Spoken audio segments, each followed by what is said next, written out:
Jesus. Santo é teu nome, Jesus. Aleluia. Grande é o teu amor, Senhor. Santo é o nome do Senhor. Na Bíblia ela fala de alguns homens que se esqueciam muito fácil. Nabucodonosor, vocês conhecem muito bem. Um dia ele levanta no seu palácio. A Bíblia nos fala através do livro de Daniel, que nós estamos estudando agora na tarde, que a Babilônia foi o maior império que já existiu. E Deus falou: você, Nabucodonosor, é o rei do maior império que já existiu, não vai ter outro. Um dia ele acorda de manhã e olha na janela do seu palácio e vê aquela cidade monstruosa. Ele diz: olha aí, olha a obra das minhas mãos, né? O meu poder que fez. Deus falou: ah, é? Vou te mostrar quem é que é Deus aqui. É Deus. Vai ficar comendo capim igual animal, vai crescer pena, vai crescer unha. Deus está dizendo assim: o homem, não se esqueça que tudo que você tem e tudo que você é hoje é Deus que te deu e foi Deus que colocou na sua mão. O mesmo Deus que te deu, Ele pode tirar. Por isso, se eu fosse você, levantava sua mão e começava a glorificar Ele por tudo aquilo que Ele tem feito. Vocês do som aí me ajudam no fundo, em nome de Jesus. Aleluia, aleluia, louvado. Aleluia, Jesus. Aleluia. Aleluia. Outro homem, Salomão. A Bíblia fala que Salomão foi um homem muito grande, em sabedoria, muitas coisas.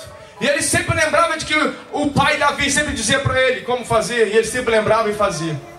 O dia que ele se esqueceu de ouvir os conselhos que Davi tinha dado para ele, ele começou a declinar. E o fim dele foi um fim terrível, adorando outros deuses.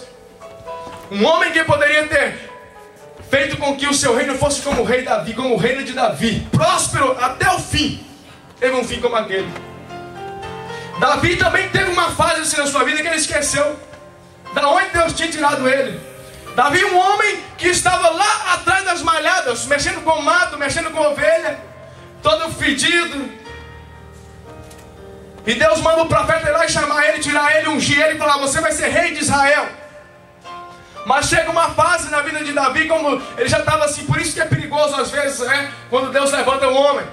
Por isso que tem gente que Deus vive com ele só assim. Deus fica assim com ele, levanta e abaixa, porque senão ele cai. Um período de paz na vida de Davi. A Bíblia diz que ele não foi para a guerra. Ao invés dele ir para a guerra, porque Deus tinha chamado ele, se esqueceu. Ele se esqueceu que Deus tinha chamado ele para a guerra. E eu quero dizer para você que Deus te chamou para a guerra. A palavra do Senhor diz assim: maldito aquele que salva a sua espada do sangue, não usa a sua espada para a batalha. O Senhor colocou uma espada na sua mão para guerrear, não é para recuar. Não é para ficar em casa, não é para ficar dormindo, não é para deixar a obra no peso nas costas dos outros. Deus colocou uma espada na sua mão para guerrear. E se você não começar a usar o dom que Deus te deu, não lembrar que quem você era antes e quem você é hoje, que é Deus que te chamou, as consequências podem ser muito graves. A Bíblia diz que quando Davi devia ter ido para a guerra, ficou em casa. Você sabe o que aconteceu? Ficou dormindo lá e acabou tendo problema com Betseba. Nós devemos cuidar para que nós não entremos por esses caminhos. Eu quero ler agora em Deuteronômio capítulo 8, verso 1 a 3, diz assim: todos os mandamentos que hoje vos ordeno guardareis, para os fazer, para que vivais e vos multipliqueis e entreis e possuais a terra que o Senhor jurou a vossos pais. E te lembrarás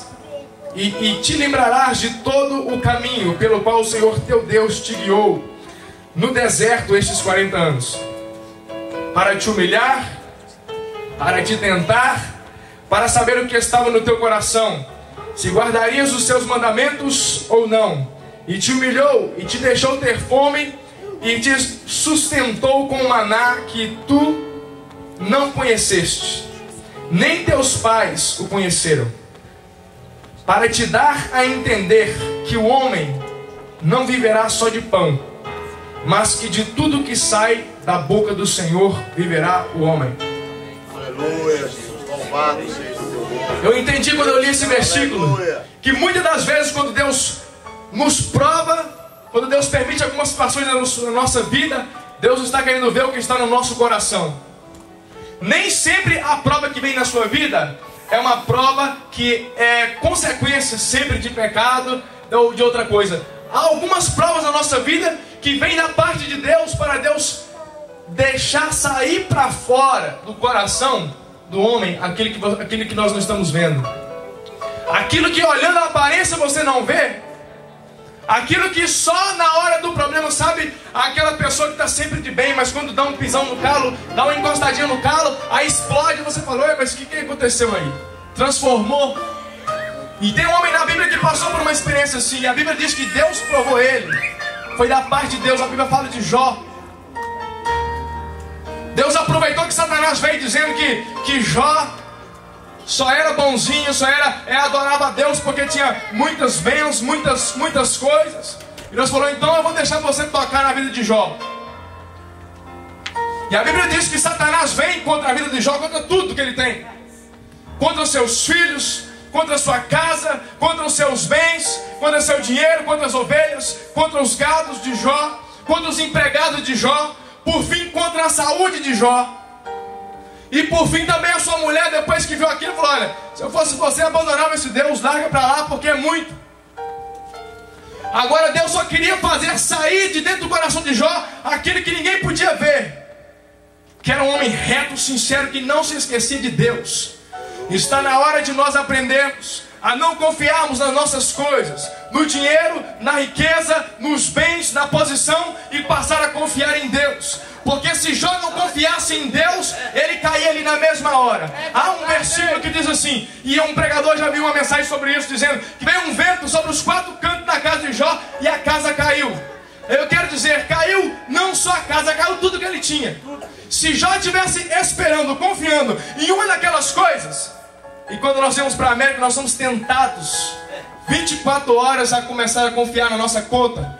Nós somos tentados a começar a confiar no nosso trabalho. Somos tentados a confiar nas possibilidades que nós temos aqui nesse país. E começamos a se esquecer do Deus que nos tirou lá do Brasil e nos colocou aqui. Ele continua sendo o mesmo Deus. Eu quero dizer para você, a economia ela vai e vem, mas o nosso Deus permanece. Jó mostrou que estava no seu coração, não se esquecendo de quem era Deus na sua vida. Se ele tivesse confiado no dinheiro, nas suas coisas, ele tinha enlouquecido, ele teria ficado louco. Mas Deus estava ensinando para Jó uma coisa que nós queremos, mas que nós não entendemos. Quantos aqui, se eu perguntar, eu gostaria de dizer, eu gostaria de ser uma pessoa usada por Deus, eu gostaria de ter testemunhos para contar, eu gostaria de ver Deus, ter intimidade com Ele, ter experiências. Todo mundo ia levantar a mão, até as 2 mãos,